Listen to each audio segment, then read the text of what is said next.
ప్రభువైన యేసుక్రీస్తు వారి శక్తి కలిగిన నామములో కూడి వచ్చిన ప్రతి ఒక్కరికి నా ప్రత్యేకమైన వందనాలు చెల్లిస్తున్నాను. దేవుని యొక్క మాట వినడానికి మన హృదయాన్ని సిద్ధపరచుకుందాం. మనం నేర్చుకుంటున్నటువంటి వాక్య భాగాన్ని ఒకసారి గుర్తు చేసుకుందాం. మరి నీ బ్రతుకు ఉపదేశంగా ఉందా, ఉపమానంగా ఉందా? నీ బ్రతుకు బైబిల్ చెప్పేటువంటి మాటకు తగినట్లుగా ఉపదేశంగా, ఇదిగో ఈ మాట ప్రకారం నేను మారాను, ఈ మాట ప్రకారం నా బ్రతుకు మార్చుకున్నాను అని ఇతరులు నీ గురించి చెప్పుకునేటట్టు సాక్ష్యంగా మారిందా? లేక బైబిల్ చెప్పింది కదా అది రాతి నేల అన్నాం అనుకోండి, అర్థమేమైనట్టు? ఉపమానంగా మారింది. అంటే ఎంత చెప్పినా వాళ్ళు వినరు, ఎంత చెప్పినా వాళ్ళు మారరు, ఎంత చెప్పినా వాళ్ళలో ఫలింపు ఉండదు. ఎందుకంటే రాతి నేలలో విత్తనము మొలవదు కాబట్టి అలాంటి ఉపమానంగా మారకుండా ఉపదేశంగా మన జీవితాన్ని మార్చుకోవాలన్నది యేసుక్రీస్తు వారి యొక్క పరిశుద్ధమైనటువంటి మాట యొక్క వివేచన మరియు భావం. వాటిని అర్థం చేసుకుంటున్నాం. మరి ఈ దినము మెలకువ గురించినటువంటి కొన్ని వర్తమానంలో నుంచి మరికొంచెం లోపలికి వెళ్ళటానికి ఈరోజు ప్రభు సహాయం అడుగుదాం. మరి లాస్ట్ వీక్ మనం నేర్చుకున్న మాటను ఒకసారి మత్తయి సువార్త 24వ అధ్యాయంలో 40వ వచనం నుంచి 43 వరకు ఒకసారి చదువుకుందాం. మాథ్యూ 24:40-43. కావున ఏ దినమున మీ ప్రభు వచ్చునో మీకు తెలియదు గనుక మెలకువగా ఉండుడి. ఎలా ఉండాలి? మెలకువగా ఉండుడి. చాలా జాగ్రత్తగా ఉండండి, మెలకువగా ఉండండి. ఏ జామున దొంగ వచ్చునో ఇంటి యజమానునికి తెలిసి ఉండిన ఎడల అతడు మెలకువగా ఉండి తన ఇంటికి కన్నము వేయనీయడని మీరు ఎరుగుదురు. మనకు తెలుసు ఈ విషయం, మనకి నోన్ ఇన్ఫర్మేషన్. ఏంటి? పలానా టైంకి వస్తాడు, థీఫ్ ఈ టైంకి వస్తాడు అని తెలిస్తే మనం ఖచ్చితంగా ఏం చేయం? ఆ టైంకి మనం టీవీలో ఓటీటీలో సినిమా వేసుకుని ఇంట్లో వాళ్ళందరం కూర్చుని జాగ్రత్తగా మెలకువగా ఉంటాం. ఏదో తిప్పలు పడతాం, మెలకువగా ఉంటాం. 41. ఇద్దరు స్త్రీలు తిరగల విసిరిచుందురు. మెలకువగా ఉండండి. ఇద్దరు స్త్రీలు తిరగల విసిరిచుందురు. అమ్మ దాని పై వచనం కూడా చదివే. ఆ కాలమున ఇద్దరు పొలములో ఉందురు, ఒకడు తీసుకొని పోబడును, ఒకడు విడిచిపెట్టబడును. ఇద్దరు స్త్రీలు తిరగల విసిరిచుందురు, ఒకటి తీసుకొని పోబడును, ఒకటి విడిచిపెట్టబడును. కావున ఏ దినమున మీ ప్రభువు వచ్చునో మీకు తెలియదు గనుక, మనకు తెలియదు కాబట్టి మెలకువగా ఉండుడి. ఎలా ఉండాలట? మనం చాలా ఎలర్ట్గా ఉండాలి. ఇక్కడ ఉపమానము మాట్లాడేటప్పుడు ఆయన ఒక ప్రాముఖ్యమైనటువంటి విషయాన్ని చెబుతూ దానికి ఉదాహరణలుగా రెండిని ఉటంకించారు. ఏంటి? ఏ టైమున వస్తాడో తెలియదు కాబట్టి this is the major focus. A time, ఇక్కడ సమయము, కాలము, లేక దానికి కావలసినటువంటి ఉదయము సాయంత్రము అనేటువంటి నిర్వచనం కాదు అక్కడ. సో ఎనీ టైం ఆయన వస్తాడు అన్నది రూఢి, ఖచ్చితం. ఆ వచ్చేటువంటి సమయం మనకు తెలియదు కాబట్టి దానికి ఉదాహరణగా ఏంటి అంటే, దొంగ ఎప్పుడు వస్తాడో మనకు తెలిస్తే మనం మెలకుగా ఉంటాం, తెలియని టైంలో వాడు వస్తాడు కాబట్టి మనం చాలా జాగ్రత్తగా ఉండాలన్నది దాని యొక్క దానికి 2 ఉపమానాలు కలిపాడు ఆయన. మొదటి ఉపమానంలో ఏముంది? పొలం ఉంటుంది. పొలంలో రాత్రులు పనిచేసేవాళ్ళు చాలా తక్కువ మంది ఉంటారు. ఎక్కువ మంది పనిచేసేది ఎప్పుడు? పగలే. అంటే యేసుప్రభు రాత్రే వస్తాడు కదా, పగలంతా మనం హ్యాపీగా ఉందామా అంటే పొలం పని కూడా చెప్పాడు. ఎందుకని? రెండోది, ఈ పొలంలో పనిచేసేటప్పుడు మనం ఉదాహరణగా తీసుకునేటువంటి మాట గుర్తించినట్లయితే పొలంలో ఎక్కువ శాతం, అంటే 100% అని చెప్పం కానీ ఎక్కువ శాతం పనిచేసేది పురుషులు. ఇది పురుషులుగా అయినటువంటి మన పొలంలో, అంటే మన ఉద్యోగ ప్రదేశాలు, మన వ్యాపార ప్రదేశాలు, మన వ్యవహార ప్రదేశాలు, మనం చేసేటువంటి వర్క్ ఫ్రమ్ హోమ్ కూడా నీ పొలమే. ఇప్పుడు అందరికి వర్క్ ఫ్రమ్ హోమ్ కదా, కాబట్టి ఎవడు పొలంలో ఆడున్నాడు. సో విపరీతమైన పని చేస్తున్నారు. ఈ పని చేసేటువంటి విషయంలో మనం గుర్తుపెట్టుకోవాల్సిన విషయం ఏంటంటే, పొలము అనేటువంటి పదానికి నేను కొన్ని నిర్వచనాలు చెప్తాను, వినండి. దట్స్ వాట్ నీ యొక్క పంచింగ్ టైం. ఇండస్ట్రీస్ అయితే పంచింగ్ అంటారు, ఇప్పుడున్నటువంటి పద్ధతిలో లాగిన్ టైం అంటున్నారు. So your login time is more priority. నీ పొలంలోనికి నువ్వు వెళ్ళగలిగే సమయము నీ లాగిన్ టైం, ఆర్ నీ పంచింగ్ టైం, ఆర్ నీ అటెండెన్స్ టైం. సో నెక్స్ట్, నీ పనిముట్లు, నువ్వు టూల్స్ని రెడీగా చేసుకోవాలి కదా. ఇండస్ట్రియల్స్ వెళ్ళినప్పుడు ఫస్ట్ వెళ్ళిన వెంటనే ముందు పనులకి వస్తువుల్ని సరి చేసుకుంటారు. So making yourself tool ready. మీ పని చేయాలి అని అంటే దానికి పనిముట్లు ఉండాలి, పనివాడికి పనిముట్లు అవసరం. సో పనిముట్లు రెడీ చేసుకోవటం. తర్వాత పనిముట్ల మీద అవగాహన కలిగి ఉండడం, మిషనరీని క్లీన్ చేసుకోవడం. మేము ఇండస్ట్రీలో పనిచేసినప్పుడు ఫస్ట్ మాకు నేర్పేదంటే, ముందు నువ్వు వెళ్ళంగానే నువ్వు ఏ జాబ్ అయితే చేయబోతున్నావో ఆ మిషన్స్ అన్నిటిని ముందు క్లీన్ చేయాలి. దానికి కావాల్సినటువంటి ఆయిలింగ్స్ అన్నీ చేయాలి. ఆ తర్వాత దానికి కావాల్సిన జాబ్ ప్రిపరేషన్స్ తీసుకోవాలి, జాబ్ కార్డ్ రాయాలి. చాలా సిస్టమేటిక్గా ఉంటుంది. ఆ సిస్టమ్ అంతట్లో మనం చాలా అలర్ట్గా ఉంటాం. అదే పొలం అనుకోండి, పంట ఏమేయాలి, సీజన్ ఏంటి, ఇప్పుడు రాబోతున్న సీజన్కి కావలసినటువంటి విత్తనాలు ఏంటి, దానిని ఎదుర్కోవడానికి కావాల్సినటువంటి సస్యరక్షణ చర్యలు ఏంటి, ఏ తెగులు వస్తుంది, ఎలాంటి వాతావరణం దానికి అనుకూలమవుతుంది, మరి ఏ దశలో దాన్ని మనం సిద్ధపరచుకోవాలి, ఏ టైంలో దాన్ని కోసి దాన్ని పంటను వ్యాపారానికి లేక అమ్మకానికి మార్కెట్కి పట్టుకెళ్ళాలి, వీటి మీద మంచి అవగాహన కలిగి ఉండాలి. అలాగే మరి గట్లు ఎలా ఉండాలి, దాని చుట్టూ ప్రొటెక్షన్, పశువులు మేయకుండా, చీడపీడలు రాకుండా వాటి గురించి ఎలా ఉండాలి, ఎరువులు ఎప్పుడు వేయాలి, మందులు ఎప్పుడు వేయాలి, నీరు ఎప్పుడు పెట్టాలి, మంచి అవగాహన. అలాగే మరి వాటికి సంబంధించినటువంటి విషయంలో నిల్వ ఎలా చేసుకోవాలి, గోడౌన్స్కి ఎక్కడ పట్టుకెళ్ళాలి, కోల్డ్ స్టోరేజ్లు ఎక్కడ పెట్టాలి, ఏ ప్లేస్లో మార్కెట్కి వెళ్తే మనకి ఎక్కువ ప్రైస్ వస్తుంది, ఇంపోర్ట్ చేసుకుంటున్నామా, ఎక్స్పోర్ట్ చేద్దామా, ఎక్స్పోర్ట్ చేస్తే ఆ రెవెన్యూని మనం ఎట్లా దాన్ని ఇన్వెస్ట్ చేయాలి, వీటికి సంబంధించి. విచిత్రం ఏంటంటే ఇలాంటి పొలం పనుల మీద పశువుల గురించి, పనిముట్ల గురించి, పంట గురించి, వ్యాపారం గురించి, లాభం గురించి, వీటి గురించి ఆలోచిస్తున్నటువంటి ప్రతి ఒక్కరూ యేసుప్రభు వస్తాడని రెడీగా ఉంటారా? ఇది అవుట్ ఆఫ్ కాంటెస్ట్ కదా. అర్థమైందా? ఇండస్ట్రీస్ అంటే ఏదో ఒక ప్రాసెసింగ్ కానీ లేకపోతే ప్రొడక్షన్ కానీ ఏదో ఒక పని చేసేవాళ్ళు, ఇక్కడ ఫోటోగ్రాఫర్స్ కొంతమంది ఉన్నారు, వీడియోగ్రాఫర్స్ కొంతమంది ఉన్నారు, ఇండస్ట్రీస్లో పనిచేసేవాళ్ళు ఉన్నారు, కోర్టుకు వెళ్ళేవాళ్ళు ఉన్నారు, డాక్టర్స్ ఉన్నారు, వీళ్ళందరూ మీ ఇంటికి వెళ్ళి పనిచేసేవాళ్ళు ఉన్నారు. వీళ్ళందరూ మీరు ఎర్లీ మార్నింగ్ మీ ప్రిపరేషన్, మీ పొలానికి మీరు వెళ్ళేటప్పుడు యేసుప్రభు వస్తాడని వెళ్తారా, పనిలోకి వెళ్ళాలని వెళ్తారా? అదే చెప్పాడు యేసుప్రభు. ఎవడకాడు ఉద్యోగానికి వెళ్ళిపోవడానికి జోలి సంచి పట్టుకొని క్యారేజ్ పట్టుకొని పరిగెట్టేస్తాడు కదా. అదే పొలంలో ఇద్దరు పని చేస్తూ ఉండగా ఒకడు ప్రిపేర్డ్గా వచ్చాడు. ఎట్లా? యేసుప్రభు వస్తాడు, ఆ రోజు నేను వెళ్తాను, ఆయన ఎప్పుడు వస్తాడో తెలియదు, ఎనీ టైం ఆయన వస్తాడని నాకు తెలుసు, కాబట్టి నేను ఎత్తబడతా. దానికోసం సిద్ధపడుతూ వాడు ఆ కంపెనీకి వెళ్ళాడు, ఆ పొలంలోకి వెళ్ళాడు, ఆ ఆఫీస్లోకి వెళ్ళాడు, ఆ వర్క్ ఏరియాలోకి వెళ్ళాడు, ఆ కాలేజీలోకి వెళ్ళాడు, ఆ కోర్టుకి వెళ్ళాడు, ఆ హాస్పిటల్కి వెళ్ళాడు, లేకపోతే నువ్వు ఎక్కడుంటే అక్కడ మీ వంటగదిలోకి నువ్వు వెళ్ళావు. ఎంతమంది వెళ్తారు యేసుప్రభు ఈరోజు వస్తాడని? అందుకే ఆయన చెప్పాడు, పొలంలో ఇద్దరు ఉంటారు,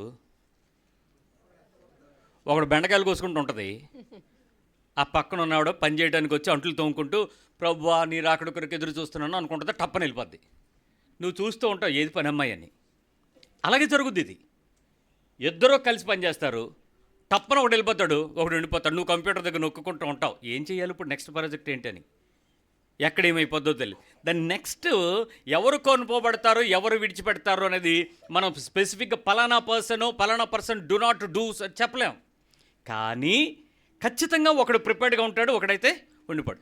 ఇప్పుడు ఈ క్షణం, ఈ నిమిషం ఈ వాక్యం చదివినప్పుడు, మీకు ఈ వాక్యం వివరించబడుతున్నప్పుడు మీ మనసులోకి ఒకటి వచ్చింది.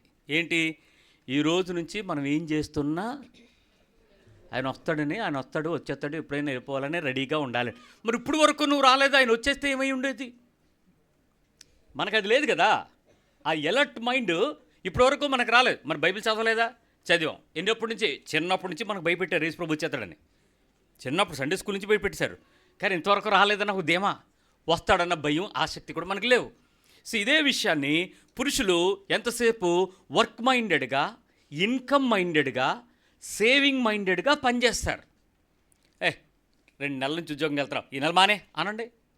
ఉద్యోగం నాడు ఏమంటాడు, పిచ్చోడు బెటర్ నువ్వు, నేను మానేస్తే ఏమవుద్దురా, 2 నెలల నుంచి సంపాదించావు కదరా, ₹1,00,000 వచ్చాయి కదరా, పర్లేదు కాదు ధీమాగా అన్నాడు. 2 నెలల నుంచి వస్తే ఈ నెల కూడా నేను ఆరోగ్యంగా ఉన్నాను వెళ్ళాలి. అది నా వర్క్, అది నా పొలం, అది నేను పని చేయాలి, నేను జీతం తెచ్చుకోవాలి, నేను సంపాదించాలి. మానేమంటావేంటి? అరే ఎందుకురా, ఉన్నది సరిపోద్ది, నువ్వు రింగ్ అనుకుని మీ ఇద్దరే ఉండండిరా. అరే ఉండమంటావేంట్రా? నేను ఎక్కడికైనా వెళ్ళిపోతే మానేస్తాను, కానీ ఖచ్చితంగా నేను పని చేస్తాను. నీ మైండ్ ఎంతసేపు పని చేయాలనే ఉంటుంది తప్ప ప్రభు వస్తాడని సిద్ధపడి ఉంటుందా? అది మొదటి హెచ్చరిక ప్రమాదం. ఇప్పుడు సెకండ్ హెచ్చరిక ప్రమాదం అని చెప్తాను. దాని కిందనే తిరగల జాబ్ ఎవరిది? అదనమాట. ఇందాక ఎవరిది? పురుషులది. ఇప్పుడు ఎవరిది? చాలామందికి ఇలాంటి సెకండరీ మనుషులు శాస్త్రులు పరిచయంలో మనలాంటి వాళ్ళు ఉంటారు. అందుకని యేసుప్రభు రెండింటిని బ్యాలెన్స్ చేసేవాడు. ఎవడు నోరెత్తేవాడు కాదు ఆయన దగ్గర. ఆయన జ్ఞానమునకు అబ్బురుపడురు అని రాసి ఉంటుంది. చాలా తెలివిగా చెప్పాడు. అమ్మా 2 ఇసురుతుంటారు, ఒకడు ఉంటుంది, ఒక వెళ్ళిపోద్ది, కాబట్టి రెడీగా ఉండు, ఏ టైంలోనే జరగచ్చు అని చెప్పాడు. ఇక్కడ ఇద్దరు విషయంలో ఒకసారి ఆలోచిద్దాం. ఇంటివారు తిరగలంటే ఇల్లు మన ఇంట్లో ఉంటుంది. ఇంట్లో కానీ ఇప్పుడంటే ప్రతి ఇంటికి ఒక గ్రైండర్ వచ్చేసింది, మిక్సీ వచ్చేసింది, ఇంకా రకరకాల సాధనాలు ఏది ఇలా నుంచోబెట్టి పచ్చడి చేసుకుని పౌడర్ చేసుకునేవి కూడా వచ్చేసినాయి. అప్పట్లో కమ్యూనిటీ అంతటికి ఒకటే ఉండేది. అది కూడా చెట్టు యొక్క ముద్దుని కత్తిరించి దాని దగ్గరికి వెళ్ళి చేసుకునేవారు. అయితే రాయిదైతే ఒక చోటే ఉండేది, చెక్కదైనా అక్కడే ఉండేది. అందరూ అక్కడికి వెళ్ళి ఒకళ్ళ తర్వాత ఒకళ్ళు ఆ పని చేసేవారు.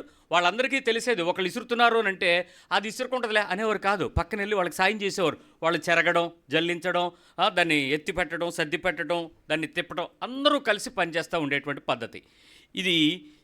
స్త్రీ తన ఉద్యోగ ధర్మము లేక తన వృత్తి ధర్మము లేక తన నైతిక ధర్మం ఏంటి అని అంటే తన ఇంటి వారికి ఆహారాన్ని సిద్ధపరచడం స్త్రీ యొక్క కర్తవ్యం. చేతులు చురుకుగా పనిచేయగలగటం, జ్ఞానంగా పనిచేయగలగటం, మెలకుగా పనిచేయగలగటం, ఒకేసారి 4-5 పనులు మల్టీ టాస్కింగ్ పనిచేయగలగటం దేవుడు స్త్రీకి మాత్రమే ఇచ్చాడు. పురుషుడికి తెలియదండి, స్త్రీకి తెలుసు ఆ జ్ఞానం. అలాంటి పరిస్థితుల్లో చాలా చక్కటి అవగాహనతో ఆమె తయారు చేయగలదు.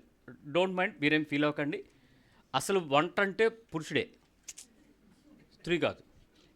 ఏ హోటల్ అయినా చెఫ్లందరూ ఎవరు? కాకపోతే క్యాంటీన్లన్నిటికీ మన ఇంట్లోదంతా మీరే, ఇంటి బయటదంతా వీళ్ళే. ఏ రాజు దగ్గర ఉన్న 40 పాపకం అంతా వాళ్ళు మగవాళ్ళే చేస్తారు. సరే, మొత్తానికి స్త్రీ తాలూకా పద్ధతి ఏంటంటే ఖచ్చితంగా ఇప్పుడు మీరు చూడండి, అమ్మాయి 5 వస్తారు కొంచెం వంట చేసే అన్నాను.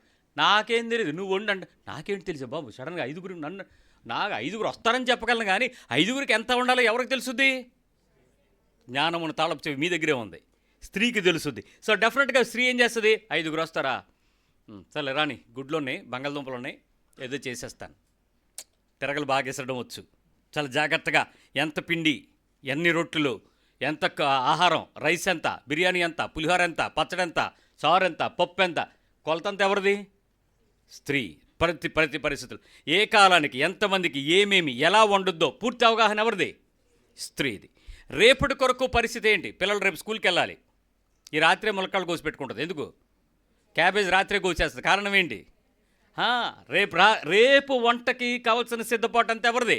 ఈ రాత్రి తన ఇంట్లో రెడీ చేసేస్తుంది, తన ఫ్రిడ్జ్ అంతా నింపేస్తుంది, తనకు కావాల్సిన విషయాలు రెడీ చేస్తుంది. రేపు పొద్దున్న పిల్లోడు అడుగుతాడు, అమ్మ నాకు చికెను అంటే ముందు రోజు వెళ్ళిపోయి కేజీ తీసుకొచ్చి ఫ్రై ఏంటో, పులుసు ఏంటో, బిర్యానీలోకి ఏంటో అంతా ఏర్పాటు చేసి దాన్నంతటిని సర్దిపెట్టి ఏ జిప్లాక్లో వేసి జాగ్రత్తగా పెట్టి. స్త్రీకి ఉన్నటువంటి పరిస్థితి ఏంటంటే బాధ్యత ధర్మముతో పాటు శ్రేష్టమైనది సిద్ధపరచుకోవాలని ప్రతి స్త్రీకి ఉంటుంది. కాబట్టి పురుషులారా, నీ భార్య వంటకి పేర్లు పెట్టద్దు. ఎందుకంటే ఆమెకున్నటువంటి ఒకే ఒక మోటివ్ ఏంటంటే మంచి ఫుడ్డు, బెస్ట్ ఫుడ్డు శ్రేష్టంగా తయారు చేసి నా ఇంటి వాళ్ళకి నేను తినిపించుకోవాలి అనేటువంటిదే ప్రతి భార్యకి ఉంటుంది. దానికి వచ్చినంతలో చేస్తూ ఉంటుంది. కాబట్టి మీరు ఎంకరేజ్ చేస్తే ఇంకొంచెం మసాలాలు జాగ్రత్తగా కొలతలో వేస్తుంది. డిస్కరేజ్ చేసి మా అమ్మ ఉంటట్లేదు, మీ అమ్మే, ఆ అమ్మ ఎలాగవుతుంది? మీ అమ్మగారు ఉన్నట్టు ఆ అమ్మ ఎలా ఉండగలదు? సో ఆ చేతి వాటము, కొంతమంది కొలతలే ఉండవు, ఎలగెలగ అంటారు అంతే. కూర అద్భుతంగా ఉంటుంది. మనం కొలిసి పెట్టుకుని కొలత కోసుకుని, ఈ అమ్మాయి హోమ్ సైన్సు, దానికి తక్కిడెట్టుకుని దాని మీద బరువు వేసుకుని 30 గ్రాములు 1 గ్రాము పక్కకి తీసి ఎన్ని చేస్తుంది అది నోట్లెట్టలేము. ఈ బాధలో వాళ్ళు కష్టంలో ఉంటారు. కాబట్టి మీరు వాళ్ళని ఏమి విచారించే పద్ధతిలో మాటలు వేసి వాళ్ళని నలగొట్టేసి ఇలా ఉండాలి అలా అనకండి. సో వాళ్ళు చాలా జాగ్రత్తగా వాళ్ళ శ్రేష్టమైనది సిద్ధపరుస్తారు. జ్ఞానంగా చేస్తారు, రుచిగా చేస్తారు, శుచిగా చేస్తారు, సమృద్ధిగా చేస్తారు. చాలా జాగ్రత్తగా వాళ్ళకి ఒక ఫ్యూచర్లో ప్లానింగ్ ఉండేటట్లు చేస్తారు ప్రతి ఇంట్లో కూడా. మనం అంటూ ఉంటాం, ఏటో ఈ నెలాఖరు వచ్చింది ఏమీ లేదంటాం, కానీ నీ టేబుల్ మీద ఏం తక్కువ చేయరండి వాళ్ళు. ఎలా వండుతారు, ఎక్కడ అడుగుతారు, ఎలా తెస్తారు, ఎలా చేస్తారు, అదేదో వాళ్ళ జ్ఞానం ఉండదు. నువ్వు ఇంటికి ఇచ్చినా ఇవ్వకపోయినా టైంకి తగులుకోవడానికి వచ్చేస్తావు కదా కొండది. ఆ టైంకి నువ్వు వచ్చినా కూడా వాళ్ళు రెడీ చేస్తారా? మళ్ళీ అంతో నువ్వు రోజు పెద్ద స్వీట్లు తెచ్చి అల్మార్లో దాచినట్టే తినటానికి ఏం లేవా? నువ్వు తెస్తే ఉంటుంది, నువ్వు తేకుండా తింటాను కదా. ఏమన్నా కిరాణా షాపా లేకపోతే స్వీట్ డబ్బానా? నువ్వు తెచ్చాడు అమ్మ, పిల్లలందరూ తినేసారా, ఏమైనా ఉంటే నాకు ఒకటి పట్టరా, అందుకే తెచ్చినవన్నీ తినేసారా అంటే నువ్వు తెచ్చిందే తినటానికి. నువ్వు పొద్దున పోయి రాత్రి వచ్చేటోడికి పగలంతా ఉండేటప్పుడు మరి నోరు అన్నాక ఏదో ఒకటి మిషన్ ఆడాలా, అది ఆడుతుంది. పిల్లలు అన్నాక తినాలా, అది తినకపోతే వాళ్ళ పిల్లలు కాదు. కాబట్టి వాళ్ళు వాడేసాక ఏటో ఒక్కడ కూడా వంచరు, తెచ్చిందని తినేస్తారు, నన్ను తినేయండిరా అంటే అయ్యే పొలవిరుపు మాటలు. అలా పిచ్చి పిచ్చి మాటలు మాట్లాడి కుటుంబంలో సమాధానాన్ని తెచ్చుకుంటారు. సమాధానంగా ఉండాలి. మీరు తీసుకొస్తున్నారు అంటే అది నా కుటుంబం తింటారు, నా కుటుంబంలో అందరూ తినగా మిగిలితే నేను తింటాను, ఆ ధర్మంతో రా. ఒక కొరవోడు ఉన్నాడు, కొనేసి అక్కడి నుంచి తినేస్తున్నాడు. ఏంద్రా అని అంటే ఇంటికి వెళ్తాను మళ్ళీ మా ఆవిడ ఎట్టదండి. నువ్వు కనేటప్పుడు ఒకడినో ఇద్దరినో ముగ్గురును కొను. మరి పిల్లల్ని పెట్టినట్టు 6 నేస్తే నువ్వు తెచ్చేదేమో 1/2 కేజీ, 6 మనం ఆ ఆవిడ పెడతంటే ఎక్కడ సర్దుద్దా తల్లి? ఈ సిద్ధపాటు అంతా ఎవరిది? భార్యది. ఎంత జ్ఞానంగా చేస్తారు, ఎంత తెలివిగా చేస్తారు. ఈ రోజుల్లో అంటే లింగులు ఇటుమని 1 మ్యాక్సిమం 2 చెక్ చేయండి. అసలు ఒకప్పట్లో పిల్లలు ఏ ఇంట్లో కూడా 4 తక్కువ లేరు. చూసుకోండి మన తరమంతా మినిమం 4 మెంబర్స్. ఎక్కడ తెచ్చారండి, ఎక్కడ దొరికాయండి? గుడ్లు కూడా ఇంట్లో కోడి పెడితేనే, ఫారం కోళ్ళు ఏమైనా పెరిగినాయి అప్పుడు? మాంసం అంటే ఎక్కడ దొరికేది? ఎంత తీసుకొస్తే దానికి ఇన్ని బీరకాయలో ఏవో వేసి మొత్తం కలిస్తే తింటేనే అందరం కలిసి తిన్నాం. అలాగే పెరిగాం, ఆరోగ్యంగా పెరిగాం, ఆనందంగా పెరిగాం. ఇప్పుడు ఈ ఏడుపులు చచ్చిపోతున్నాం ఈ పిల్లలకి. ఎంత పెట్టినా తే అంటున్నాడు ఒక్కొక్కడు.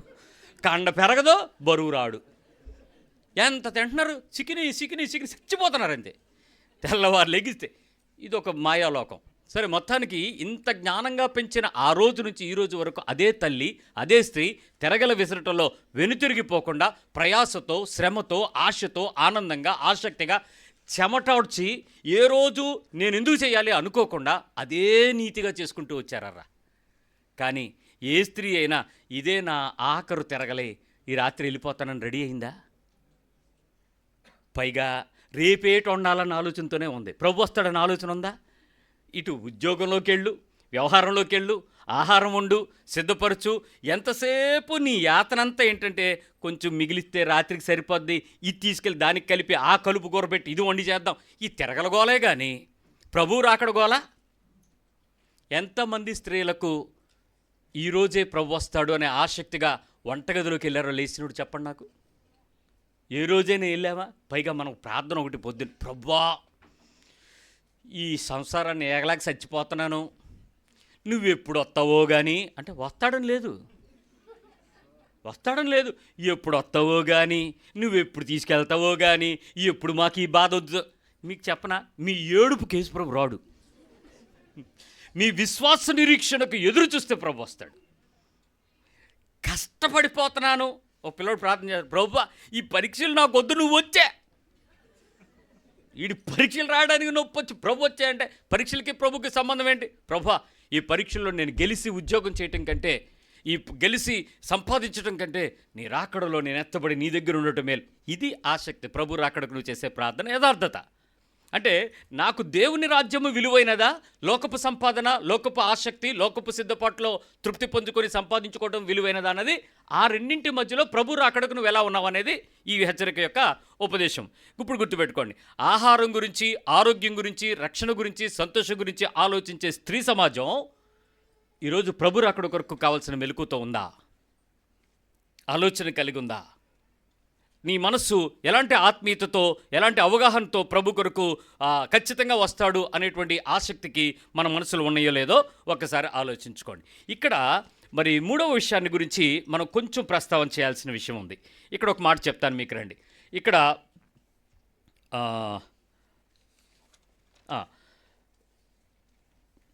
ఒకే మంచం గురించినటువంటి విషయం, మంచం గురించినటువంటి మాట రాసి ఉన్నది. ఇక్కడ చూద్దాం.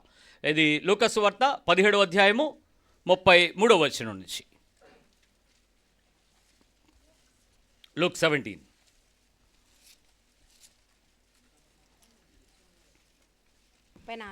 ముప్పై 34 చదివేసేమో. ఆ రాత్రి ఇద్దరు ఒక్క మంచం మీద ఉందురు, వారిలో ఒకరు కొనుపోబడును, ఒకరు విడిచిపెట్టబడును. ఈ ఉపమానంలో it is not defined for male, it's not defined for female, it is defined for the family. ఏక శరీరం అనబడిన 2 శరీరాలు మంచం మీద సేదతీరినప్పుడు, భార్యాభర్తలైనప్పటికీ, అన్నదమ్ములైనప్పటికీ, కుటుంబీకులైనప్పటికీ ఆన్ రెస్ట్. మొదట పురుషులు, తరువాత స్త్రీలు. ఇక్కడ కుటుంబ వ్యవస్థ గురించి చెప్తుంది వాక్యం. నీ కుటుంబంలో మంచము మీద విశ్రాంతి. అందరూ ఏకీభవించిన విషయాలు బోల్డ్ ఉంటాయి. మీ ఫ్యామిలీ అన్నాక, కుటుంబం అన్నాక ఒపీనియన్ డిఫరెన్సెస్ ఎప్పుడు ఉంటాయి. ఆ మాత్రం దానికి మనుషులను ఎప్పుడు కూడా అపార్థం చేసుకోకండి. ఐ రిపీట్, మీ కుటుంబంలో ఒకే తల్లిదండ్రులకు పుట్టినటువంటి పిల్లలు ఒకే చోట ఉన్నప్పటికీ మీ ఇద్దరి మధ్యలో సెక్స్ జెండరల్ డిఫరెన్సెస్ కాదు, ఒపీనియన్ డిఫరెన్సెస్ ఉంటాయి. ఒకడికి ఒకటి నచ్చుద్ది, ఇంకొకటికి ఇంకొకటి నచ్చుద్ది. ఇద్దరికి ఒకటే నచ్చాలని, ఒకే అభిప్రాయం కలిగి ఉండాలని, ఒకే ఉద్దేశం వాళ్ళు సఫలీకృతం చేయగలరని, ఒకే రకమైన నిర్ణయానికి కట్టుబడతారని ఎప్పుడూ ఎక్స్పెక్ట్ చేయొద్దు. అలాగని ఆడపిల్లలు వేరు, మగపిల్లలు వేరు అలా డిఫరెన్షియేట్ చేయకండి. ఒపీనియన్ పోల్స్ డిఫరెన్స్ ఉంటాయి. ఆ మాత్రం దానికి మీరు వ్యక్తుల మీద చెడ్డ అభిప్రాయం తెచ్చుకోకండి. ఈవెన్ క్రిస్టియన్లో, మీ ఆఫీస్లో కానీ, మీ పనిచేసే ప్రదేశాల్లో కానీ, మీ కొలీగ్స్లో కానీ, మీ కాలేజ్లో కానీ ఎవడో వ్యక్తి మీ మీద అపోజిషన్గా మాట్లాడుతున్నంత మాత్రంలో వాడికి ఈ పని నచ్చలేదని మీరు భావించాలి. అంతేగాని వాడు నాకు నచ్చలేదని మీరు తృణీకరించకూడదు. ఎప్పుడూ కూడా ఒపీనియన్ డిఫరెన్సెస్ని ఉండొచ్చు, పర్సనల్ ఒపీనియన్ డిఫరెన్సెస్ రావచ్చు, కానీ పర్సన్ మీద అపోజిషన్ ఎప్పుడు తెచ్చుకోకండి. ఇది ఆత్మీయత కాదు. మీరు ప్రేమించవలసిందే. అవతలాడు మూర్ఖుడైనా చెడ్డవాడైనా క్షమించనరాని పాపం చేసినా మీరు ప్రేమించవలసిందే, ప్రార్థన చేయవలసిందే. ఇది నియమం. సరే, ఇప్పుడు విషయానికి వద్దాం. మంచము మీద వారు ఇద్దరూ కూడా నిద్రపోతూ ఉన్నారంట. ఇంట్లో ఎన్ని ఒపీనియన్ డిఫరెన్సెస్ అయినా ఉండొచ్చు, కానీ అందరూ ఏకీభవించేది ఎప్పుడో తెలుసా? నిద్రకే. తిండి కూడా ఒకడు నువ్వు తినే నేను తర్వాత తింటానంటాడు. ఇద్దరికి ఒకటి నచ్చితే ఒకటి నచ్చదు. నచ్చింది నచ్చలేదు అని అంటే ఒకటే విషయం, పచ్చడి ఎవడైతే వేసుకుంటాడో అప్పుడు నచ్చలేదని అర్థం. కూర నచ్చలేదని ఇంకేదో తేడా వచ్చిందని అర్థం, పచ్చడే అన్నారంటే. బట్ అయినా ఒపీనియన్ డిఫరెన్సెస్ ఉండొచ్చు. కానీ నిద్ర దగ్గరికి వచ్చేటట్టుకి ఎవరికి నచ్చకపోవడం ఏమైనా ఉందా? చక్కగా లైట్లు ఆపేసి ఫోన్ పెట్టుకుంటే నిద్ర వస్తుంది, ఫోన్ పెట్టుకుంటే నిద్ర రాదు, బైబిల్ పెట్టుకుని నిద్ర వస్తుంది. సో మంచం మీద ఎక్కాక అందరూ, కానీ మంచి ఏకీభవించేటువంటి ఒక విషయంలో నిద్రలో సైతం ఒక మనిషి మెలకుగా ఉన్నాడట, ఓ మనిషి గాఢ నిద్రలో ఉందట. మెలకుగా ఉన్నవాడు, మెలకు అంటే నిద్ర పట్టక కాదు, ఏది ఫోన్ చూస్తూ కంటిన్యూస్గా రేస్ కళ్ళలో పడితే నీకు నిద్ర ఎక్కడ వస్తుంది? రాదు. అలాగని పొద్దున్నుంచి రేపు ఫైనాన్స్ ఎలా కడతామంటే నీకెందుకు నిద్ర వస్తుంది? అప్పుడు రాదు. నీ పక్కనోడు కట్టడో మీ ఆయన గురకెట్టి నిద్రపోతాడు. కట్టలేని దాన్ని నువ్వు ఎలా కడతాడో మా ఆయన నువ్వు ఆలోచిస్తావు. జాగ్రత్త. అలా మెలకు కాదు. నిద్రలో ప్రభు వస్తాడు, ఎప్పుడు వస్తాడో తెలియదు కానీ వస్తాడు, ఎలా వస్తాడో తెలియదు కానీ వస్తాడు. వచ్చిన వెంటనే నేను లేవాలి, నన్ను ఎత్తుకెళ్తాడు, నేను వెళ్తాను, నేను ఆయనతో ఉంటాను. నాకు ఆ మెలకువ, నాకు ఆ సిద్ధపాటు. పొద్దున్న లేచి మా అబ్బాయికి ఉద్యోగం వద్దో రాదు, మా అమ్మాయికి ట్రాన్స్ఫర్ అవ్వద్దో లేదో, మా మనవరాలు లేచిందో లేదో ఇంకా అమెరికాలో, నువ్వు ఉన్నది ఇండియాలో. అమెరికా గోల నీకెందుకు? ట్రంప్ ఏదో చెప్తే వచ్చేద్దలే, అందరూ కూర్చుందరు కానీ అప్పుడప్పుడు. ఎందుకు ఆ గోల? అప్పటి నుంచి విపరీతమైన ఆశ, విపరీతమైన ఆలోచన. కానీ ప్రభు రాకడ గురించినటువంటి అంత మెలకువ మంచం మీద ఉన్నప్పుడు ఉందా?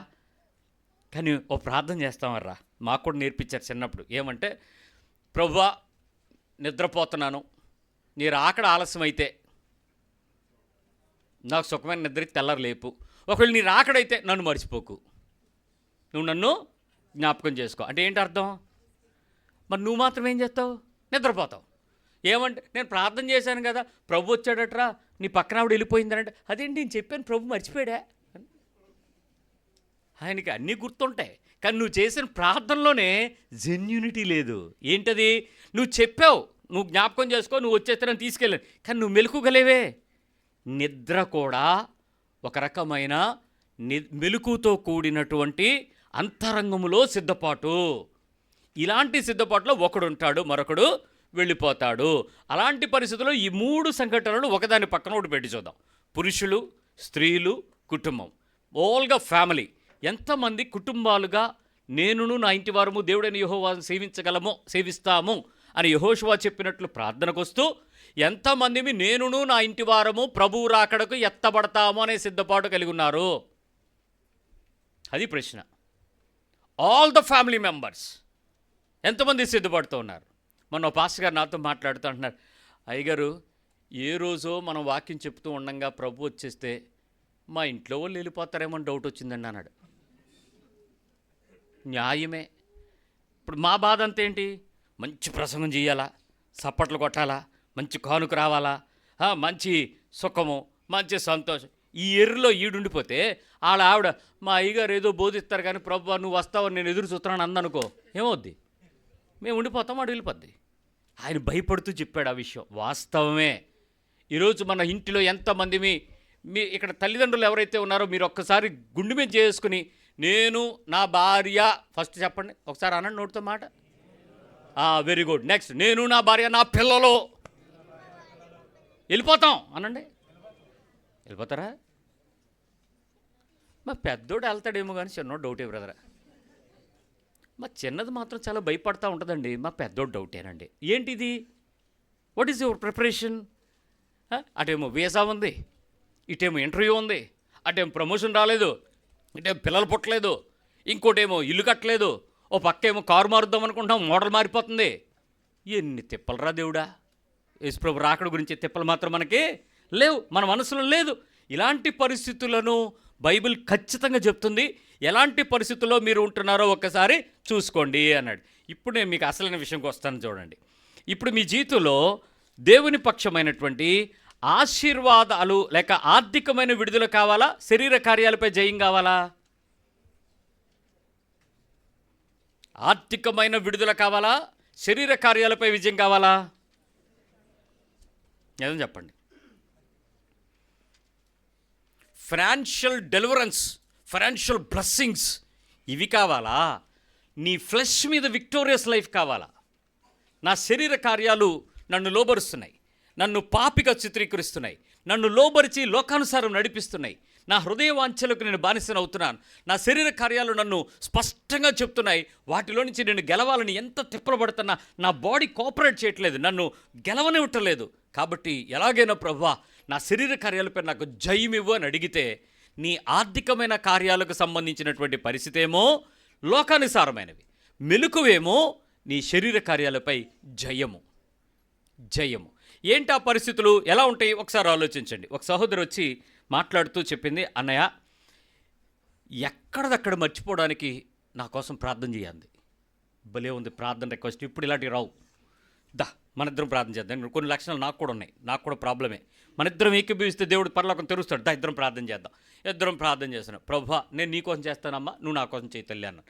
ఇద్దరం ప్రార్థన చేస్తున్నాం. నేను అడుగుతున్నాను, ప్రభువా చెప్పిన విషయాలు మెరుగైనవి మాత్రమే నా మనసులో ఉంచు, అనవసరమైన విషయాలు తీసే, వాటి గురించి నేను ఇంకెక్కడ అన్యమైన వ్యక్తుల దగ్గర కానీ, వారికి కావాల్సిన వ్యక్తులకు కానీ, నాకు శత్రువుగా అనిపించిన వ్యక్తి కానీ, ఆమెకు వ్యతిరేకం కలిగించే వ్యక్తి కానీ నేను నోరు ఎత్తకుండా ఉండేలా చెయ్యి, వాళ్ళ మనుషుల దగ్గర గుట్టు బయట పెట్టకుండా ఉండేలాగా నా నోటిపై అదుపు ఇవ్వు. ఇలా నేను ఒక 10 నిమిషాల సేపు ప్రార్థన చేశాను. అంటే నా ప్రాబ్లం నాకు తెలుసు కదా. మనం కూడా ఏంటి, ఎవరిదైనా విషయాలు మీ దగ్గర ఇన్ఫర్మేషన్ ఉంటే అవతల కావాల్సిన మనుషుల దగ్గర చెప్తారా, చెప్పకుండా ఆపుతారా? ఈ పక్కన అడగండి, చెప్పేయాలనిపిస్తుందా, చెప్పకుండా ఆపాలనిపిస్తుందా? నిజం మాట్లాడుకుందాం. దేవుని మందిరంలో అబద్ధాలకు చోబెట్టి చెప్పాలనిపిస్తుందా, చెప్పకూడదు ఉండాలనిపిస్తుందా? నా బ్యాచే అమ్మయ్య, నా ప్రార్థనలో మీరు కూడా ఉన్నారు. అయితే ఇప్పుడు చెప్పండి. ఆమె ప్రార్థన చేస్తూ ఒకటే అడుగుతుంది, ప్రభువా ఈ రోజుకి నా నోటి మీద అదుపు లేదు, ఎక్కడ పడితే అక్కడ వాగేస్తున్నాను, ఎవడికి ఏది అవసరమా లేదు అనవసరం చెప్పేస్తున్నాను, కానీ ఈరోజు నువ్వు నా నోటిపై అన్న చేస్తున్న ప్రార్థనకు సమాధానం ఇస్తావు కాబట్టి నువ్వు నాకు అదుపిస్తావని నేను నమ్ముతున్నాను. నా నోటిని నువ్వు ఎలాగైనా కంట్రోల్ చేయి, నా పదవులు జారిపోకుండా, నా పదాలు జారిపోకుండా, నా పదాలలో నుంచి రహస్యాలు జారిపోకుండా, వ్యక్తులను కించపరచకుండా, పరిస్థితులను చూసి నా ఎమోషన్ బయటకు రాకుండా, లార్డ్ నా పెదవులు నా నాలుకను కాల్చు అని అడుగుతుంది. నాకు ఆవిడ ప్రార్థన నచ్చింది, ఆవిడకి నా ప్రార్థన నచ్చింది, కానీ ఇద్దరు ప్రార్థన దేవునికి నచ్చింది. కారణం ఏంటి? మేము అడుగుతున్నది లోకమా, మా హృదయ సంబంధమైన మోసమా? నీలో ఎన్ని విషయాలపై, ఆర్థికమైన విషయాల కొరకు నువ్వు పడుతున్నంత నొప్పి, నీ శరీర కార్యాలపై నువ్వు విజయం పొందాలని ఎప్పుడైనా ఏడవగలిగావా? That should be the pain. మెలకువ అంటే ఇది. దేవుని కొరకు ఆయన రాకడలో మచ్చ కానీ, ముడత కానీ, డాగు కానీ, కళంకం కానీ అలాంటిది ఇంకేది నాకు కనపడకుండా నీ దగ్గరకు నేను రాగలగాలి అని అంటే, ప్రభువా ఆ నిష్కలంకంగా నేను ఉండాలి అని అంటే ఈ శరీర కార్యాలు నాకు అడ్డవుతాయి, వాటిని తీసేయి ప్రభువా, ఇవి నాకు లేకుండా సాయం చేయను. ఆయన ఒక బ్రదర్ వచ్చి చెప్తున్నాడు, చిన్నపిల్లడు, అన్నయ్య నాకు గర్వం ఉంది అన్నయ్య. నీకు ఎవడు చెప్పాడు రా గర్వం అంటే? 3వ క్లాస్ పిల్లడు గర్వం అంటే తెలుసా? And what do you know about pride అని అంటే ఆడు అంటున్నాడు, when I got first rank I will look like anything for all my students, my classmates అని. 3వ క్లాసుకు ఫస్ట్ ర్యాంక్. అసలు ఆ ర్యాంకులే తీసేయండి అని ప్రభుత్వాలు మొత్తుకుంటుంటే వీళ్ళు ర్యాంకులు ఇచ్చి ఎర్రి చేసేస్తున్నారు. 3వ క్లాస్ పిల్లోడికి ఫస్ట్ ర్యాంక్ వస్తే మిగిలిన వాళ్ళందరూ నాడు చీపుగా చూస్తాడంట. ఫస్ట్ ర్యాంక్లో ఏముందండి? ఏముందండి? నెంబర్లేగా. ఏమన్నా పెరుగుతాడు కేజీ, ఎల్కేజీ నుంచి యూకేజీకి వెళ్తే కేజీ ఏమైనా పెరుగుతాడా? మార్కులు ఏముంది? ఎందుకు మనం వాటి వైపు మన మనుషుల్ని ప్రోత్సహిస్తున్నాం? తెలియని దృష్టిలో వాడికి నువ్వు ఫస్ట్ వచ్చావు అనగానే వాడి హృదయం ఛాతీ కొంచెం పెరుగుతుంది, ఏదో గెలుపు. నిజానికి దానిలో ఏం లేదు, నీకు ఎంత నాలెడ్జ్ పెరిగింది, ఎంత ఇంటలెక్చువల్ లెవెల్స్ పెరిగాయి, ఎంత అప్లికేషన్ పార్ట్కి అది నీకు మెమొరబుల్గా ఉంది, నీకు ఎగ్జామినేషన్లో దాన్ని ప్రాయగలిగేటువంటి గ్రేస్ నీకు దొరికి ఉండొచ్చు. కానీ నీ లైఫ్కి అప్లికేషన్ ఏంటి? అది కదా ఇంపార్టెంట్. వాడికి ఏం చెప్పాలో అర్థం కాలేదు. గర్వం గెలవాలని 3వ క్లాస్ పిల్లోడికి మరి వాళ్ళ అమ్మ చెప్పిందేమో వెళ్ళి అన్నయ్య చేత ప్రార్థన చేయించుకో అని వచ్చాడు. ఆడి కోసం ప్రార్థన చేస్తాను, ప్రభు అంటే నీ సంగతి ఏంటి? నన్ను అడుగుతున్నాడు నీ సంగతి ఏంటి, నువ్వు వాడి గురించి మొర్రెట్టేద్దిగా నీ సంగతి ఏంటి అన్నట్టు. ఇప్పుడు చెప్పండి, మనకుందా లేదా? లేదా? ఊరికి సరిపడినంత ఉంది గర్వం. ఎవడికి లెవెల్ ఆడిది, ఎవడి రేంజి వాడిది, ఎవడి ప్రొఫెషన్లో వాడు ఏందా, దాన్ని బట్టి నేనేంటి పెరుగుతానా తగ్గుతానా? నా జీవితంలో నా మెలకువేంటి? చిన్నపిల్లడు ఆడితో పాటు మోకరించి ప్రార్థన చేస్తున్నప్పుడు నాకు అర్థమైంది, నేను చేస్తున్నటువంటి మాటకి, నా హృదయము గర్విస్తున్న స్థితికి, నా బాడీ నటిస్తున్న స్థితికి మ్యాచ్ అవ్వట్లే. అది ప్రాబ్లం నాకు తెలిసింది. పరిస్థితి అర్థమైందా? నా బాడీ ఏమో దీనంగా కనపడుతుంది, లోపలేమో రెచ్చిపోతున్నాడు ఆత్మ, ఆ లోపల అంతరంగ పురుషుడు. మాట ఏమో మెలికేసేస్తుంది. నాలాంటి వాళ్ళు ఎవరు లేరు. పరిశుద్ధులారా, దేవుడు మిమ్మల్ని గణపతి తొందరగా తీసుకెళ్ళిపోను గాక. ఎవరు లేరా? ఎవరు లేరా? అద్దం ముందు నిలబడండి, ఒకడు కనపడతాడు. మీ అద్దమే, మా ఇంటికి రాకండి. ఎవడాడు? ఇప్పుడు నా పోరాటం ఏంటి? ఫైనాన్షియల్లీ బ్లెస్సింగ్ కావాలా? అసలు నేను ప్రభు రాకడికి ఎత్తపట్టడానికి ప్రిపరేషన్ కావాలా? ఏది నా మెలుకు ఏంటి? దేవుని మందిరంలోకి వచ్చాక దేవుని దగ్గర ఉన్నామనే స్పృహ కలిగి ఏ విలువల కొరకు వెతుక్కుంటున్నాం చూసుకోండి. అది మన మెలకువ. లెట్ మీ టెల్ యూ, చాలామంది చెప్తున్నారు, పాస్టర్ గారు చాలా సమస్యలు మాకు విపరీతంగా ఉంటున్నాయండి. Right, very good.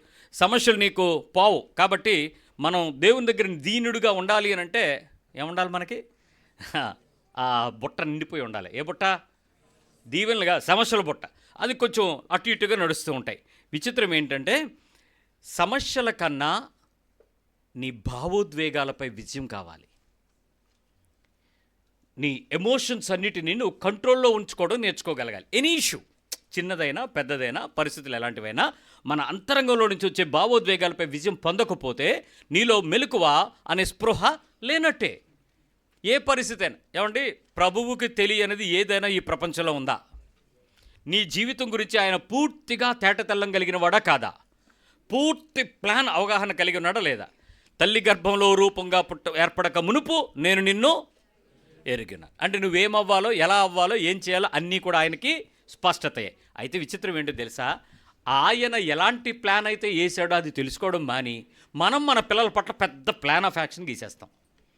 సో ఆయన ప్లాన్ అడగాలి. ప్రభు, నువ్వు తల్లి గర్భంలో, నా గర్భంలో నువ్వు నా బిడ్డను పెట్టేటప్పుడు నీకు ప్లాన్ ఉంది. ఆ ప్లాన్లోకి నేను నా బిడ్డను తీసుకొచ్చి నీకు అప్పగించడానికి, హ్యాండ్ ఓవర్ చేయడానికి సహాయం చేయి.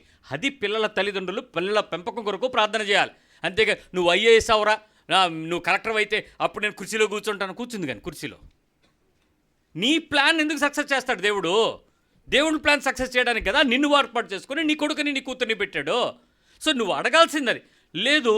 ఏదైతే వాళ్ళ ఇష్టం వాళ్ళు అవుతారులేండి, వాళ్ళు పెరిగిన తర్వాత వాళ్ళకే అర్థమవుతుంది. ఇంటర్మీడియట్ వరకు తోమేసి వదిలేస్తే, మంచి కాలేజీలో ఫీజు కట్టేస్తే సారీ అలాగా నీ పిల్లలు తయారవరు.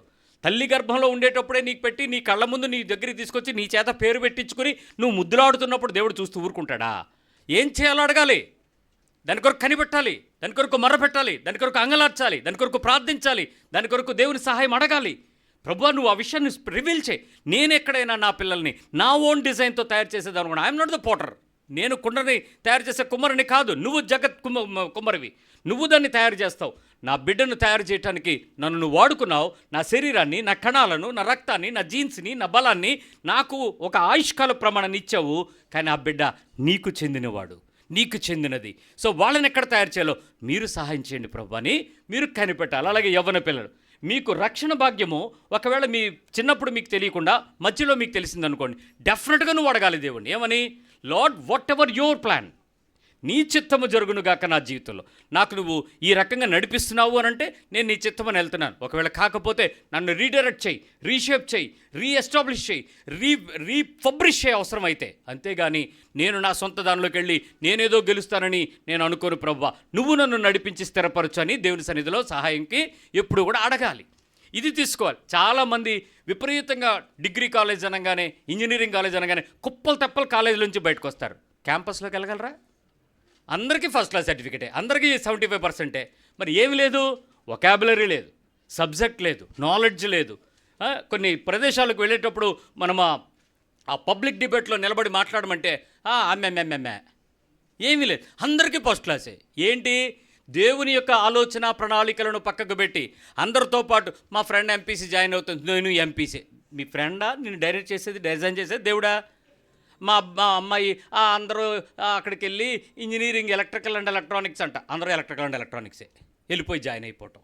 సో ఇక్కడ మీరు ఏం చేయాలన్నా దేవుడు మీకు చాలా సూచనలు ఇస్తాడు, చాలా సహాయం చేస్తాడు, చాలా ప్రత్యక్షతలు ఇస్తాడు, చాలా విషయాల్లో మీ అంతరంగంలో నేర్పించే సంగతులను తెలియజేస్తాడు. సో అక్కడ మన భావోద్వేగాలపై మనం విజయాన్ని పొందుకోవడానికి ప్రభు సహాయం ఎప్పుడు కూడా అడగాలి. ఇది చాలా మెలకువగలిగినటువంటి పని.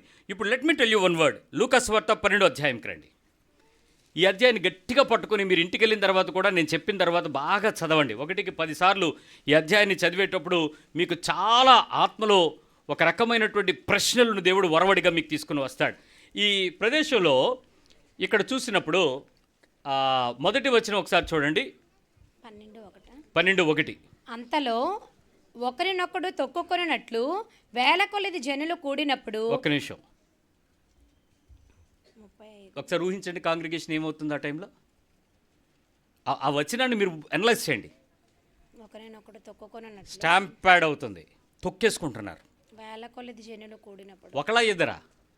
వేల కొలది అంటే పాదయాత్ర, సినిమా రిలీజు, పబ్లిక్ ఫంక్షను లాంటిదేదో జరుగుతుంది. అక్కడ ఇంతకీ సెలబ్రిటీ ఎవరు? యేసు ప్రభు.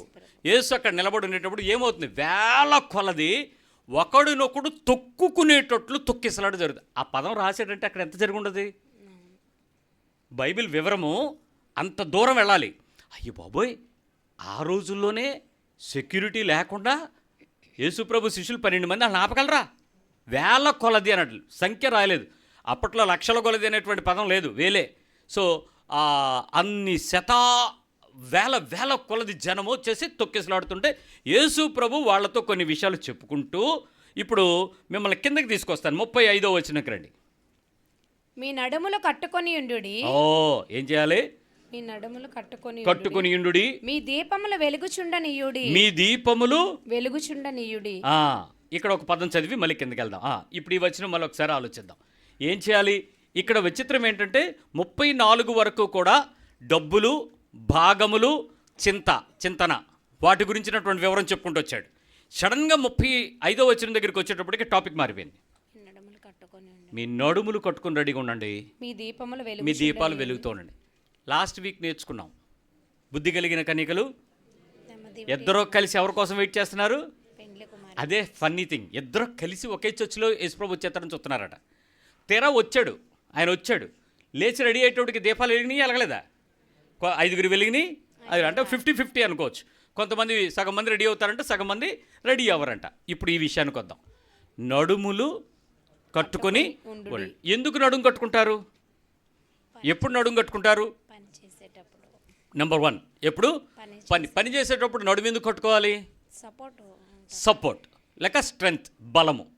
నిజంగా నా బలము దేవుడే అనేటువంటి సిద్ధపాటు నువ్వు ఉన్నావా? బలం కొరకు కదా కట్టుకుంటాం.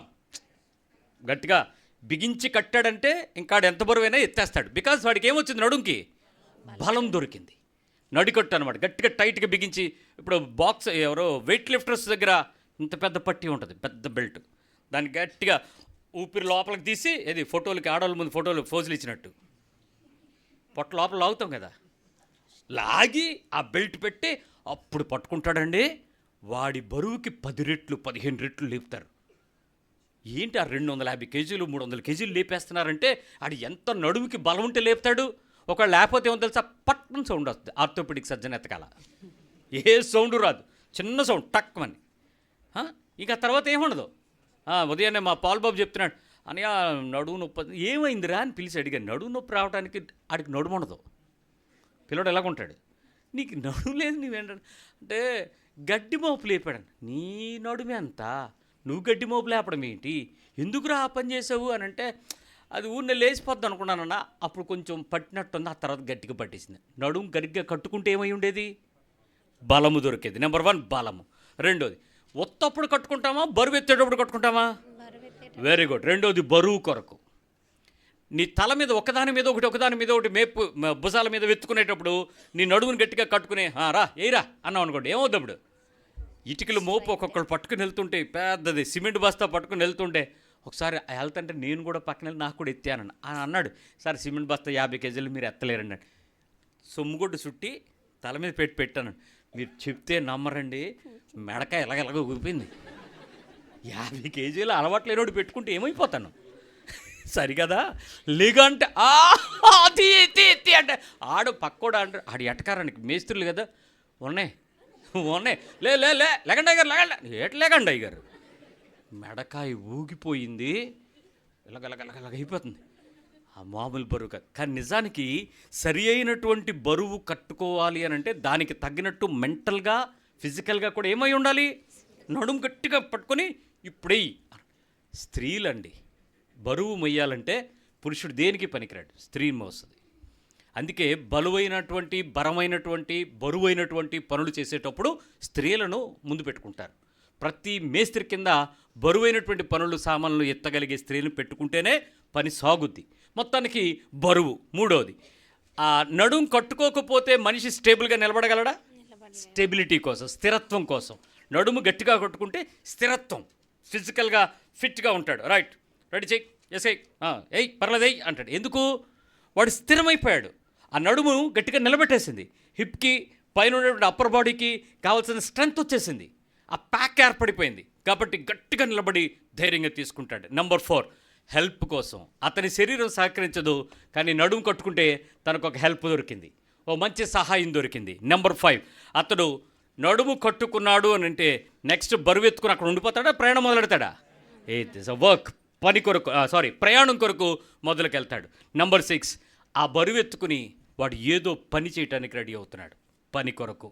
ఒక నడుము కట్టుకున్న వ్యక్తి ఆత్మీయంగా అన్ని సిద్ధపాట్లు కలిగి ఉండాలి. ఉన్నామా? అంత సిద్ధపాటు మనం కలిగి ఉన్నామా? ఆఫ్టర్ ఆల్ ఒక బిజినెస్ పని మీదో, ఒక టూర్కో, ఒక ఫ్రెండ్లీ రిలేషన్కో, ఒక పెళ్ళికో, ఎక్కడికో వెళ్దామంటే మనకి ఎంత ప్రిపరేషన్ ఉంటుందండి. అంతెందుకు చర్చికి రావాలంటే ఎంత ప్రిపరేషన్ ఉంటుంది. ఆదివారం వర్షం పడుతుంది, ఏంటి సంగతి పరిస్థితి, అది ప్లానింగ్. ఇంకా అక్కడి నుంచి ఎంత ప్రిపేర్ అయ్యి వెళ్ళాలనుకుంటాం. సో ఒక్కసారి ఆలోచించండి, మీ నడుములు కట్టుకోవటం అనేటువంటి పదం బైబిల్ చెప్పేటువంటి విషయం ఏంటంటే నిజమైన సిద్ధపాటు, నిజమైన మెలకువ. ఎనీ టైం ప్రభువు వచ్చే సమయంలోపు నా బాధ్యతలు, నా బరువులు, నా ధర్మము, నా వ్యక్తిత్వము, నా కుటుంబము, నా ఇంటి, నాకు ఇవ్వబడిన పని, నాకు ఇవ్వబడిన పరిచర్య అన్నిటిని నేను సిద్ధపాటు చేసుకునేంత సిద్ధపాటు కలిగిన నడుము కట్టుకుని ఉండాలి. రెండోది, మీ దీపములు వెలుగుచూ ఉండనివ్వండి. దీపములు దేనికోసం వెలుగుకుంటాం? మార్గము కొరకు. When you have a torch light you'll have the bright light. నీకు రోడ్డు కనపడద్ది, దారి చూసుకుని వెతుక్కుంటాం. రెండోది ప్రయాణం కొరకు. మూడోది నడిపింపు. 4 సిద్ధపాటు. 5 కనుక్కోవడం, దానికి వెలుతురు, దానికి లైట్ ఉండాలి. ఇప్పుడు చెప్పండి, నీ కుటుంబంలో, నీ వ్యక్తిగత రక్షణ జీవితంలో, నీ సంఘ జీవితంలో, నీ రెగ్యులర్ స్పిరిచువల్ లైఫ్ అని చెప్పుకునే పద్ధతుల్లో ఎంతమంది దీపాలు వెలుగుతూ, ఎంతమంది నడుములు సిద్ధపాటుతో ఉన్నాయి ఒకసారి ఆలోచించండి. నేను ఒక్క పదం చెప్తాను, మీరు దానికి క్లారిటీ వచ్చేస్తుంది. ఎంతమంది రెడీగా ఉన్నారు? రేపు వెళదామనండి, రేపు చేద్దాం, ఎల్లుండి చూసుకుందాం, నెక్స్ట్ మంత్ పర్వాలేదు, ఎప్పుడైనా. ఈ పదాలన్నీ మనకి అనుకూలమైనటువంటి పదాలే. ఒకసారి యాకోబు పత్రిక రండి, ఒక చిన్న పదం చూపిస్తాను.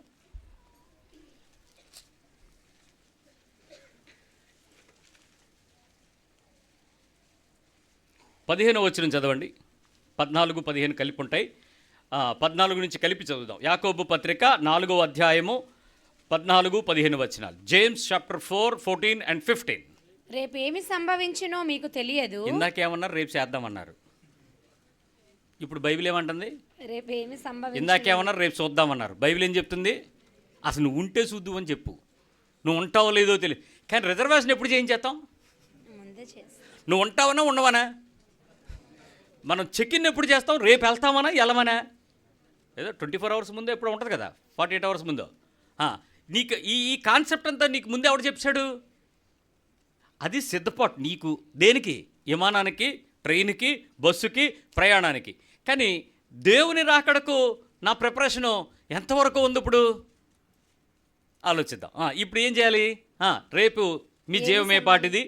మీరు కొంతసేపు కనపడి అంతలో మాయమైపోవు ఆవిరి వంటి వారే. సూపర్, బాగుంది ఇది. కనుక ప్రభువు చిత్తమైతే మనము బ్రతికి ఉండి ఇది అది చేతమని చెప్పుకొనవలెను. ఇందాక నేను ఏమన్నాను మిమ్మల్ని? రేపు చేద్దాం అన్నారు. అప్పుడు మీరు ఏమనాలి? ప్రభు చిత్తమైతే రేపు చేస్తామనాలి. అన్నారా? అనరు. ఎందుకు? మీకు ధీమా. అన్నయ్య అనమన్నాడు, మనం వెళ్ళిపోతాం. నేను వెళ్ళగలను, మీరు వచ్చేస్తారా? ఎవడి వెలుగు వాడిదే, ఎవడి దీపం వాడిదే, ఎవడి నడుము వాడిదే, ఎవడి రక్షణ వాడిదే. ఇప్పుడు మరొకటి ఫాలో అయిపోవడానికి కుదరదు.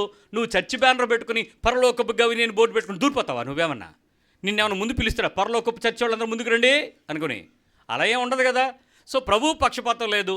కాబట్టి క్రైస్తవ విశ్వాసంలో నీ వెలుతురు ఎంత సిద్ధపాటుతో ఉండాలి అని అంటే ఒకటే విషయం, ఏది చేద్దామన్నా నీ నోట్లోంచి ఒక మాట రావాలి. ఏమని? మళ్ళీ చెప్పండి. ఇంగ్లీష్ వాళ్ళకి చెప్తున్నాను, ఇంగ్లీష్ మీడియం పిల్లలు. ఇఫ్ గాడ్ విల్లింగ్ అనండి ఒకసారి. If God willing. ఇఫ్ కూడా కట్ అయిపోయి జంజీ అంతా షార్ట్ కట్లోకి వచ్చింది కాబట్టి గాడ్ విల్లింగ్ అనేస్తున్నారు. If God willing is a Bible word. If అనే వరం వాడండి, ఎందుకంటే అది దేనికైనా ఉపయోగపడుతుంది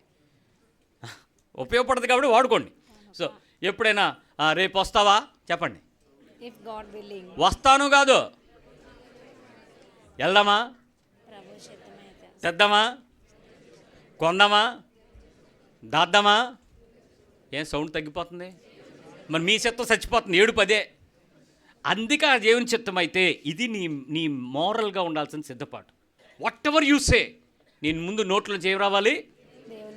ఇంకిప్పటి నుంచి మీకు సూత్రం తెలిసిపోయింది కాబట్టి ఇప్పుడు నేను ఎప్పుడైనా బ్రదర్ రేపు వస్తారని ప్రభు చిత్తం అయితే అన్నాం అనుకో, దాని అర్థం ఏంటి? కుక్క మాటలు నేర్చుకుంది. అప్పుడు నేను ఉసుకో అన్నాను, అది నన్ను ఏమంటుంది? ఉసుకో అంటది. అప్పుడు ఎవడు ఉసుకో? కాబట్టి మాటల గారడి కాదు, నీ హృదయం చూస్తున్న దేవుడు. అది గుర్తించు.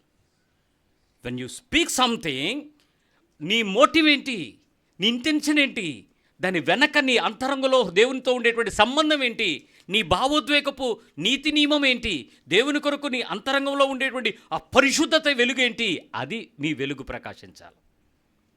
చిన్న విషయమా? క్రైస్తవ్యం దగ్గరికి వచ్చినోడికి అన్నం తిన్నంత ఈజీ కాదు, మంచినీళ్ళు తాగినంత ఈజీ కాదని ఎందుకు చెప్పాడు?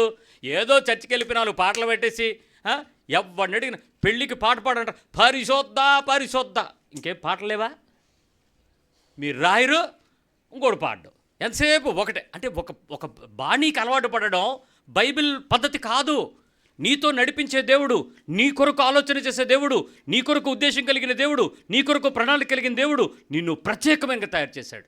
ఆ ప్రత్యేకతలో నువ్వు ప్రభు యొక్క హృదయాన్ని వెతకాలి, ఎదగాలి, ఎదిగి దాన్ని ఎదుగుతూ నడవాలి. అది కదా దేవుడు కోరుకుంటున్నాడు. సో ఇప్పుడు ఆలోచిద్దాం. ప్రభు చిత్తం అయితే అనే పదం వాడడం మీకు ఇప్పుడు నేర్చుకున్నారు, జాగ్రత్తగా వాడండి. దాన్ని మిస్యూజ్ చేయకండి. మిస్యూజ్ చేయండి. మీకు నచ్చలేదు అనుకో ఏమంటారు? ప్రభు చిత్తం అయితే అన్నాను అందుకే రాలేదు అంటే, రాలేదా? వెళ్ళలేదు. ఎందుకు వెళ్ళలేదు? ప్రభు చిత్తం కాదని చెప్పేస్తావు. ఇప్పుడు అబద్ధం ఆడేస్తున్నావు. కాదు, జాగ్రత్త, యథార్థత చూస్తాడు దేవుడు ఆ పదం వెనకాతల. కాబట్టి దేవుని వాక్యంతో ఆషామాషిగా మాట్లాడదు. రైట్. ఇప్పుడు మీ నడుములు కట్టుకున్నారు.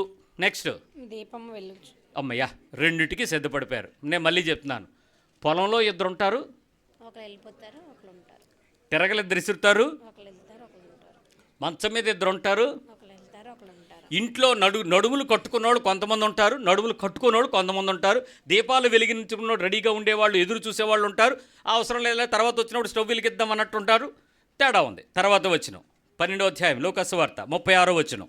తమ ప్రభువు పెండ్లి విందు నుండి వచ్చి తట్టగానే అతనికి తలుపు తీయుటకు అతడెప్పుడు వచ్చునో అని అతని కొరకు ఎదురు చూచు మనుషుల వలె ఉండుడి. ఎలా ఉండాలో చెప్పండి. ఇప్పుడు మంచి ఉదాహరణ వాడాడు. పెళ్లి కుమారుడు వస్తున్నాడు అనే స్వరం దగ్గరికి వచ్చేటప్పటికి అతడు తలుపు బుద్ధి కలిగిన వాళ్ళు లేచి వెలిగించారు. అప్పుడు పెళ్లి కుమారుడు లోపలికి వెళ్ళిపోయాడు.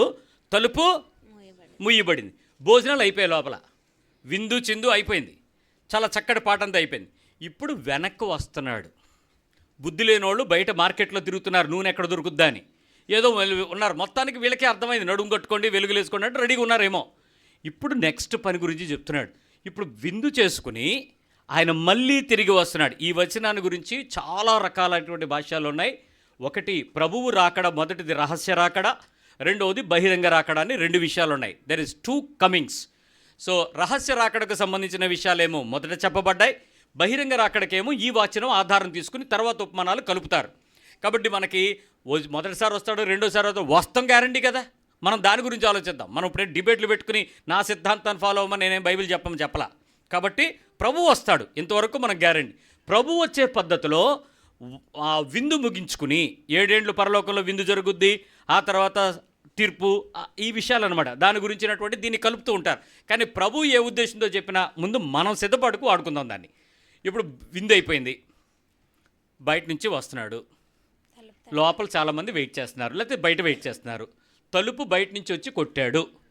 వెంటనే వెళ్ళి తీస్తే ఎలా ఉంటుందో ఒకసారి ఊహిద్దాం. ఇంట్లో పిల్లలు మీరున్నారు, అరే పిల్లలనా, ఇంట్లో మీరందరూ రెడీగా ఉన్నారు. మమ్మీ డాడీ బయటికి వెళ్ళారు. 9 గంటలకల్లా వచ్చేస్తాను నాని అని చెప్పింది మమ్మీ.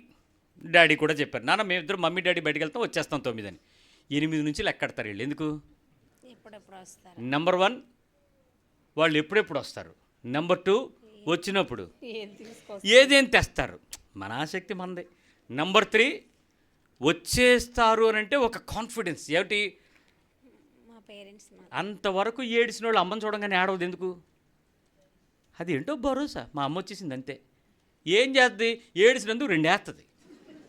ఆ వేయించుకున్నాను కానీ రెడీ అవుతాడు, కానీ అమ్మ వచ్చిందన్నాక ఏడు పాపేస్తాడు. అదేంటో మరి.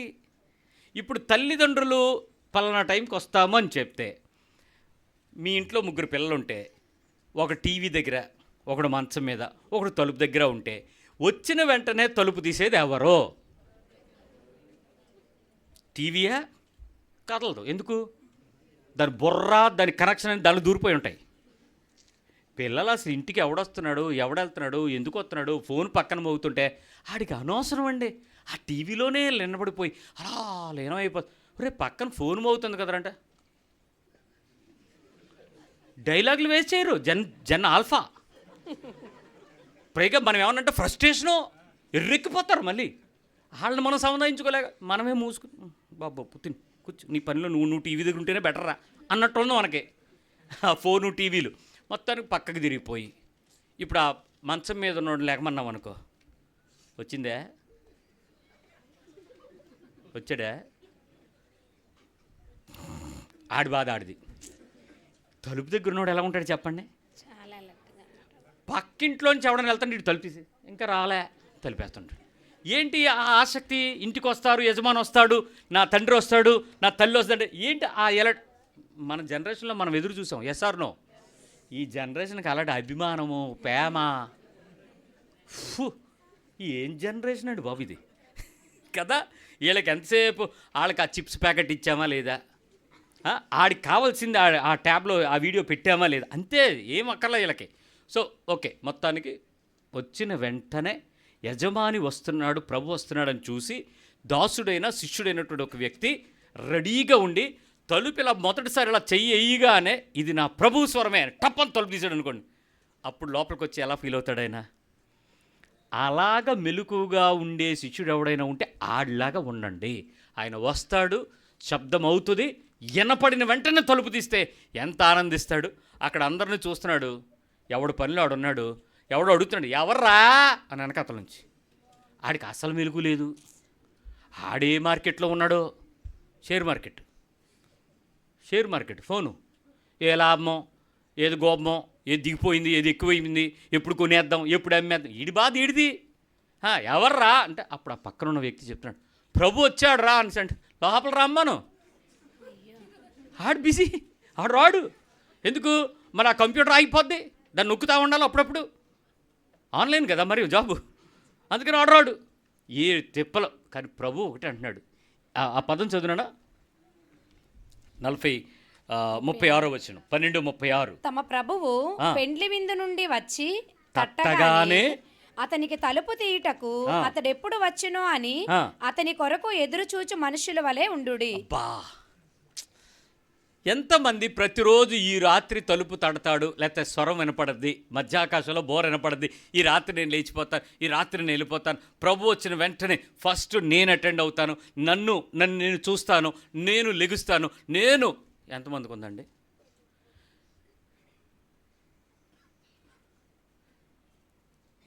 వస్తున్నావా? రేపు వస్తావా? మొన్న అలాగే అన్నావు, రాలే. ఎప్పుడు? రేపా? ఎవడనుకుంటున్నావు? TV mechanic. వీడు మెలకువంతా ఏంటంటే ఆ టీవీ మెకానిక్ గురించి రాత్రి వాకబు. బాబు వాషింగ్ మిషన్ రిపేర్ అయింది, వస్తావా? బాబు ఎలక్ట్రీషియన్, వస్తావా? కేబుల్ టీవీ నేను నుంచి రావట్లేదు, క్రికెట్ మ్యాచ్ చచ్చిపోతుంది, మా ఇంట్లో గొడవలు అయిపోతాను, వస్తావా? మొన్న ఇచ్చాను కదా సర్వీసింగ్, రేపు ఇస్తావా? వీడి బాధ ఇది రాత్రి. ప్రభు వస్తావా? నేను రెడీగా ఉన్నాను, నేను తీస్తాను, మనం వెళ్తాము, ఖచ్చితంగా నేను తలుపు తీసిన వెంటనే నన్ను మెచ్చుకుంటాడు.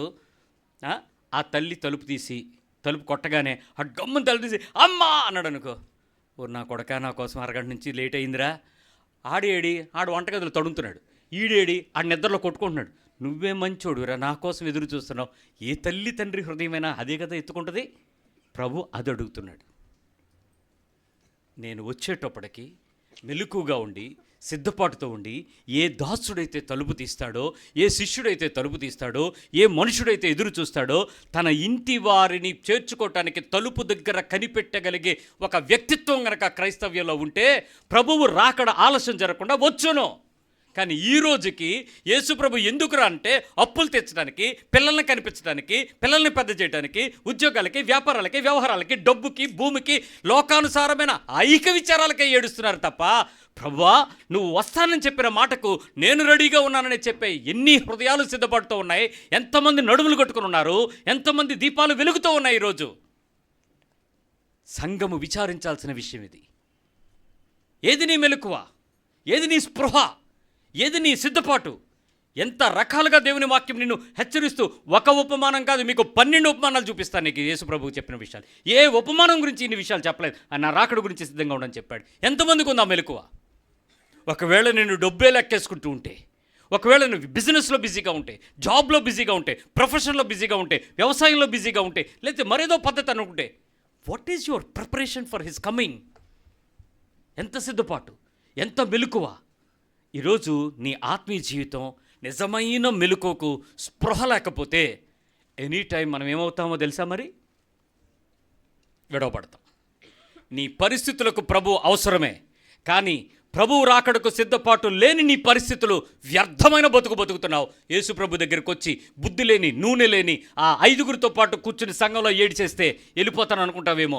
నీ నూనె నిన్ను వెలిగించాలి, నీ నూనె నువ్వు ప్రభు దగ్గరికి వెళ్ళడానికి ఉపయోగపడాలి. నీ రక్షణ నువ్వే నీ నడుము కట్టుకుని నడిపించాల్సిందే తప్ప మరొక మార్గమే లేదు. నేను మళ్ళీ చెప్తున్నాను, ఈ 12వ అధ్యాయము లూకాసు వార్తలో ప్రతి భాగము ఒక 20-30 సార్లు చదవండి. ఇంట్లో 2-3 ఉంటే ఒకరు చదివాక మరొకరు చదవండి. ఒకరు చెప్పాక నీకేమర్థమైంది, నాకేమర్థమైంది, ఈ వచనం ఏంటి, దీని భావం ఏంటి, వివరించండి, డిస్కస్ చేయండి.